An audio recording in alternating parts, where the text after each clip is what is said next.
Assalamualaikum warahmatullahi wabarakatuh. Kembali lagi dengan saya Muhammad Alawi dari Prodi Sistem Informasi kelas B. Di sini saya akan membuat presentasi untuk tugas kedua, yaitu memahami teori proses dalam motivasi.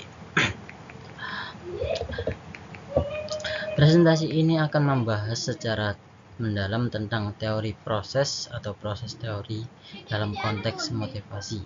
Teori ini akan menjelaskan bagaimana motivasi muncul dan dipertahankan melalui kognitif dan interaktif individu dalam lingkungan kerja. Kita akan menjelajahi 4 teori utama yang bentuk landasan teori proses, yaitu teori harapan, teori penentuan tujuan, dan teori penguatan dan teori keadilan. Setiap teori akan dianalisis secara rinci termasuk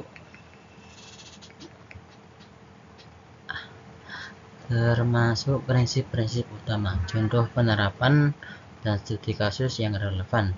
Di akhir presentasi ini kita akan membandingkan keempat teori tersebut untuk memahami bagaimana mereka saling menghargai dalam menjelaskan dinamika motivasi dalam kerja. Yang pertama ialah teori harapan atau ekspektasi teori. Teori ini dikembangkan oleh Victor Fromm pada tahun 1964.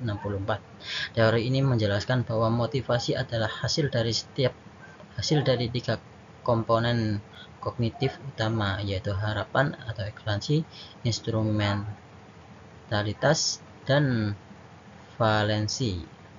Harapan adalah keyakinan bahwa usaha akan menghasilkan kinerja. Contohnya, seorang karyawan yakin bahwa kerja lembur akan menyelesaikan proyek pada tepat waktu. Faktor penentu harapan meliputi self-verifikasi, kesulitan tujuan, dan kontrol dan kompetisi.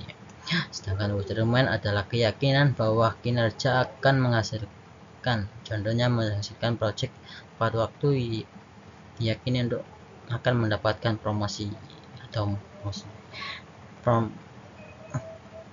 instrumen bergantung pada kepercayaan tertentu.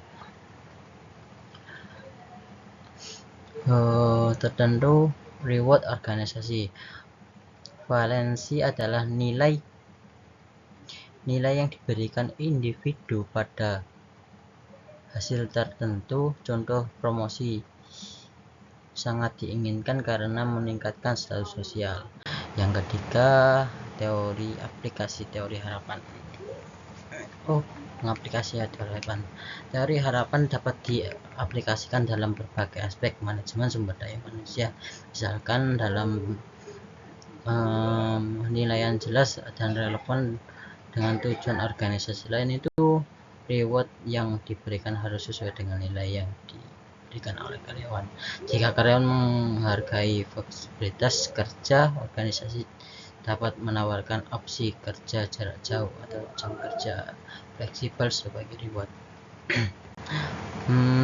Yang kedua adalah teori penentu tujuan atau goal setting theory yang dipopulerkan oleh Edwin Locke and Gary Latham pada tahun 1990.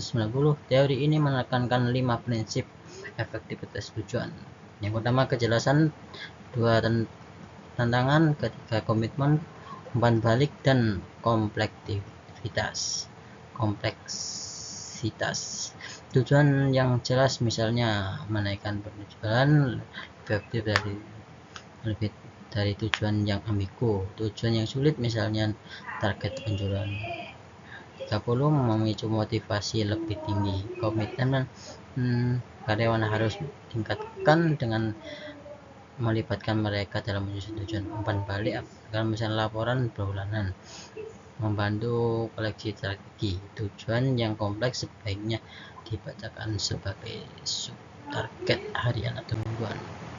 Contoh penerapannya adalah sistem SMART Goals di perusahaan teknologi untuk proyek pengembangan aplikasi adalah contoh penerapan teori ini. Teori yang ketiga adalah teori penguatan atau reinforcement theory, diusulkan oleh P.F. Skinner pada tahun 1930. Teori ini menggunakan konsekuensi untuk membentuk perilaku. Penguatan positif memberikan reward untuk meningkatkan perilaku yang diinginkan, misalnya bonus 5 juta untuk karyawan yang berprestasi. Penguatan negatif, hukum dan kepunaan.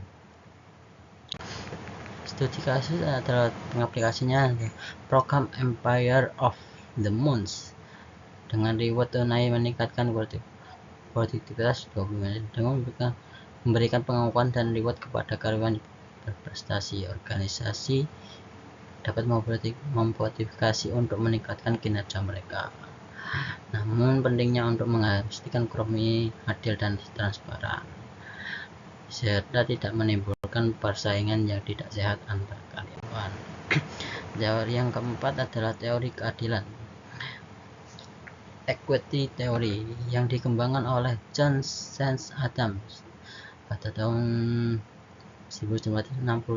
Teori ini berfokus pada perspektif keadilan dalam lingkungan kerja. Karyawan membandingkan rasio input atau usaha pendidikan dan outcome atau gaji promosi mereka dengan rekan kerja. Jika rasio lebih rendah, karyawan mungkin menurunkan usaha atau minat kenaikan gaji.